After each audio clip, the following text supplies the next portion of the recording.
Hi guys, എൻ്റെ കയ്യിലെ കുറച്ച് ബ്രൗൺസ് ഇരിപ്പുണ്ട്.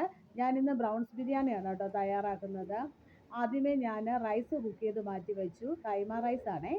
പാൻ അടുപ്പത്തേക്ക് വെച്ച് ഓയിൽ ഒഴിച്ചു കൊടുക്കുന്നുണ്ട്. ബ്രൗൺസ് ഞാൻ വൃത്തിയാക്കി എടുത്തു, അരപ്പൊക്കെ പുരട്ടി വെച്ചേക്കാണ്. ആദ്യം നമുക്ക് നമ്മുടെ ബ്രൗൺസ് ഫ്രൈ ചെയ്ത് മാറ്റണം.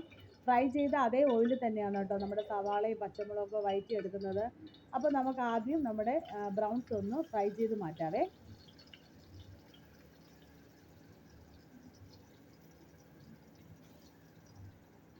എനിക്കറിയാവുന്ന രീതിയിൽ എൻ്റേതായ ശൈലിയിലാണ് കേട്ടോ ഞാൻ ബിരിയാണി തയ്യാറാക്കുന്നത്. ആദ്യമായിട്ടാണ് ബ്രൗൺസ് കൊണ്ട് ഞാൻ ബിരിയാണി ഉണ്ടാക്കുന്നത്.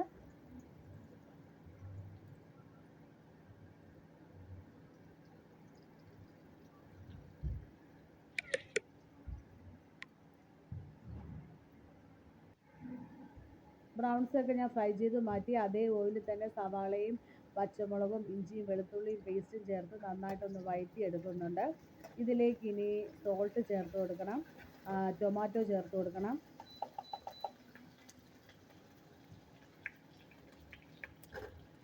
ഞാൻ മസാലയായിട്ട് ബിരിയാണി മസാല മാത്രമേ ചേർക്കുന്നുള്ളേ.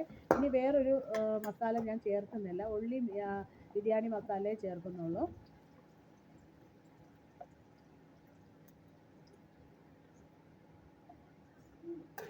ബിരിയാണി മസാലയും ചേർത്ത് നമ്മൾ ആദ്യമേ ഫ്രൈ ചെയ്ത് മാറ്റി വെച്ചേക്കുന്ന ബ്രൗൺസും ചേർത്ത് കൊടുത്ത് ആവശ്യത്തിന് വെള്ളവും ചേർത്ത് ആദ്യം ഒന്ന് നമ്മുടെ കറി വേവിച്ചെടുത്തിട്ട് വേണം ദമ്മിടാനേ.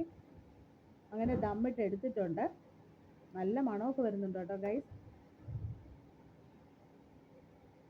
ബിരിയാണി റെഡിയായ ഉടനെ തന്നെ ഞാനും അൻസുമോളും കൂടെ കഴിക്കാനിരുന്നു.